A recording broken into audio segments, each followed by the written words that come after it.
ಕಬಿನಿ ಭಾಗದಲ್ಲಿ ವಯನಾಡು ಭಾಗದಲ್ಲಿ ಮಳೆಯಾದ ಕಾರಣ ನೀರು ಓವರ್ಫ್ಲೋ ಆಗಿ ಹೋಗ್ತಾ ಇರುವಂಥದ್ದು.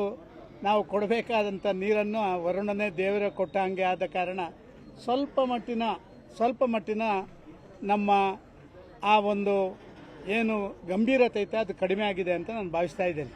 ಅದು ಅಲ್ಲಿ ಪ್ರಸ್ತಾಪಗಳಾಯಿತು. ಆದರೆ ಕಾವೇರಿ ಜಲಾನಯನದಲ್ಲಿ ಇನ್ನೂ ಕೂಡ ಭಾರಿ ದೊಡ್ಡ ರೀತಿಯಲ್ಲಿ ನೀರಿನ ಕೊರತೆ ಇರುವಂಥದ್ದು. ಈಗಾಗಲೇ ಆಗಸ್ಟ್ ತಿಂಗಳು ಬಂದು ಒಂದು ರೀತಿಯಲ್ಲಿ ಮಳೆಗಾಲದ ಕೊನೆಯ ಕಾಲಘಟ್ಟಕ್ಕೆ ಬರೋ ಕಾರಣ ನಮ್ಮ ಕಾವೇರಿ KRS ಡ್ಯಾಮ್ನಿಂದ ಜನರಿಗೆ ಬರಬೇಕಾದಂಥ ನೀರು ಅದನ್ನು ಮುಂದಿನ ದಿನಗಳಲ್ಲಿ ಹೇಗೆ ನಾವು 1 ವರ್ಷಗಳ ಕಾಲ ವಿನಿಯೋಗ ಮಾಡಬೇಕು ಅಂತ ಹೇಳುವಂಥದ್ದೇ ಒಂದು ಗಂಭೀರ ಪ್ರಶ್ನೆಯಾಗಿ ಉಳಿದಿದೆ ಇವತ್ತು. ಆದ ಕಾರಣ ಇವತ್ತು ನಾವು ಚರ್ಚೆ ಮಾಡುವಂಥ ವಿಚಾರಗಳಲ್ಲಿ ಅತ್ಯಂತ ಪ್ರಮುಖವಾದಂಥ ವಿಚಾರ ಒಂದು ಲೀಗಲ್ ಸೈಡಲ್ಲಿ ಇನ್ನೂ ಕೂಡ 7-8 ವರ್ಷ ಕಾವೇರಿ ಮ್ಯಾನೇಜ್ಮೆಂಟ್ ಅಥಾರಿಟಿ ಬಂದ ಮೇಲೆ ಕೂಡ ಒಂದು ಸರಿಯಾದ ಡಿಸ್ಟನ್ಸ್ ಫಾರ್ಮುಲಾ ಇನ್ನೂ ಆಗದಿರುವಂಥದ್ದು. ಇದರ ಬಗ್ಗೆ ಭಾರಿ ಗಂಭೀರತೆಯಿಂದ ನಾವು ಮಾಡಬೇಕಾದಂಥ ಹೆಜ್ಜೆಗಳನ್ನು ಬೇರೆ ಬೇರೆ ರೀತಿಯಲ್ಲಿ ಇಡಬೇಕಾದಂಥ ಅವಶ್ಯಕತೆ ಇದೆ. ಯಾಕೆಂತೇಳಿದರೆ ಸಾಧಾರಣವಾಗಿ ಇಂಥ ಮಳೆ ಬಾರದಂಥ ಸಮಯದಲ್ಲಿ ಮಾತ್ರ ನಾವು ಇದರ ಬಗ್ಗೆ ಚರ್ಚೆ ಮಾಡುವಂಥ ಒಂದು ಜಾಯಮಾನಕ್ಕೆ ಬಿದ್ದುಬಿಟ್ಟಿದ್ದೇವೆ. ಇದು ಆಗಬಾರ್ದು. ಯಾವುದೇ ಸರ್ಕಾರಗಳು ಬಂದರೂ ಕೂಡ ಕಾವೇರಿ ಇದಕ್ಕೆ ವರುಣನ ಕೃಪೆ ಯಾವಾಗ ಆಗುತ್ತೆ ಅವಕೃಪೆ ಯಾವಾಗ ಆಗುತ್ತೆ ಅಂತ ಯಾರಿಗೂ ಗೊತ್ತಿಲ್ಲ. ಆದ ಕಾರಣ ಇದಕ್ಕೊಂದು ಶಾಶ್ವತವಾದಂಥ ಪರಿಹಾರವನ್ನು ಕಂಡುಹಿಡುಕುವಂಥದ್ರಲ್ಲಿ ನಾವು ಪ್ರಯತ್ನಗಳನ್ನು ಮಾಡದೆ ಕೇವಲ ಯಾವುದೋ ಒಂದು ಸಂದರ್ಭದಲ್ಲಿ ಆ ನೀರಿನ ಕೊರತೆಯಾದಾಗ ತಮಿಳುನಾಡು ಕೋರ್ಟಿಗೆ ಹೋಗಿ ನಮಗೆ ನೀರು ಕೊಡಿ ಅಂತ ಕೇಳಿದಾಗ ಮಾತ್ರ ನಾವು ಹೆಜ್ಜೆ ಇಡುವಂಥದ್ದು ಇದು ಸಮಂಜಸ ಅಲ್ಲ ಅಂತ ಹೇಳುವಂಥದ್ದು ಎಲ್ಲರ ಮನಸ್ಸಿಗೆ ಬಂದಿದೆ. ಅದರ ಬಗ್ಗೆ ಒಂದು ಆಗಬೇಕು. ಎರಡನೇದಾಗಿ ಲೀಗಲಿ ಇವತ್ತು ತಮಿಳುನಾಡಿನ ಆ ಬೇಡಿಕೆಗಳನ್ನು ಒಂದು ರೀತಿಯಲ್ಲಿ ಕೇಂದ್ರ ಸರ್ಕಾರ ತಿರಸ್ಕಾರ ಮಾಡುವಂಥದ್ದು. ಈಗಾಗಲೇ ಮೇಕೆದಾಟಿನ ಬಗ್ಗೆ ಮತ್ತೊಂದರ ಬಗ್ಗೆ ಪ್ರಶ್ನೆಗಳು ಬಂದಂಥ ಸಂದರ್ಭದಲ್ಲಿ DMK ಸದಸ್ಯರು ರೈಸ್ ಮಾಡಿದಾಗ ಭಾರಿ ಕೇಂದ್ರ ಸರ್ಕಾರ ನೇರವಾಗಿ ರಾಜ್ಯ ಸರ್ಕಾರದ ಆ ಬೇಡಿಕೆಗಳು ಏನುಂಟು ಅದು ಸರಿ ಅಂತ ಹೇಳುವಂಥ ರೀತಿಯಲ್ಲಿ ಒತ್ತು ಕೊಟ್ಟದ್ದು.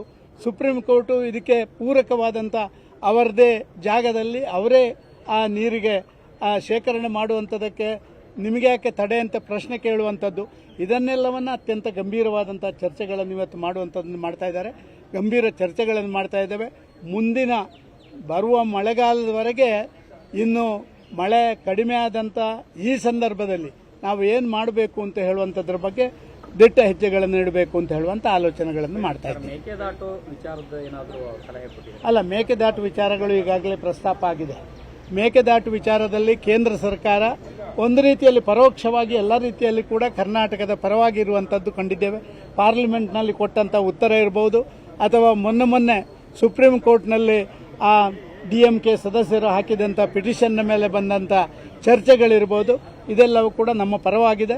ಆದ ಕಾರಣ ಈಗಾಗಲೇ ನಮ್ಮ ಇದನ್ನು ಅವರು ಹಿಂದಿರುಗಿಸಿದ್ದಾರೆ. ಅದಕ್ಕೆ ನಾವು ಆ ಡಿಟೇಲ್ಡ್ ಪ್ರಾಜೆಕ್ಟ್ ರಿಪೋರ್ಟನ್ನು ಕೊಡುವಂಥದ್ದಕ್ಕೆ ಎಲ್ಲ ತಯಾರಿಗಳನ್ನು ರಾಜ್ಯ ಸರ್ಕಾರ ಮಾಡ್ತದೆ.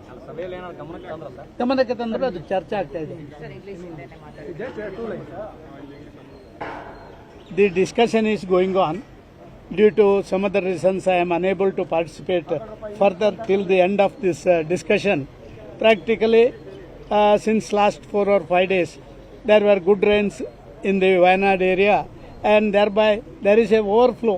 The water we are supposed to give to Tamil Nadu, which was ordered by the Kaveri Management Authority, that has been complied by the state of Karnataka at present. But the greater problem that is in front of us is how to manage for the rest 1 year. The Kaveri river basin, there the rains are not up to the expectations, and predictions are also telling that there will not be a heavy rains in the coming days. So it is the challenge. We have to decide how to manage the real water which is available at present.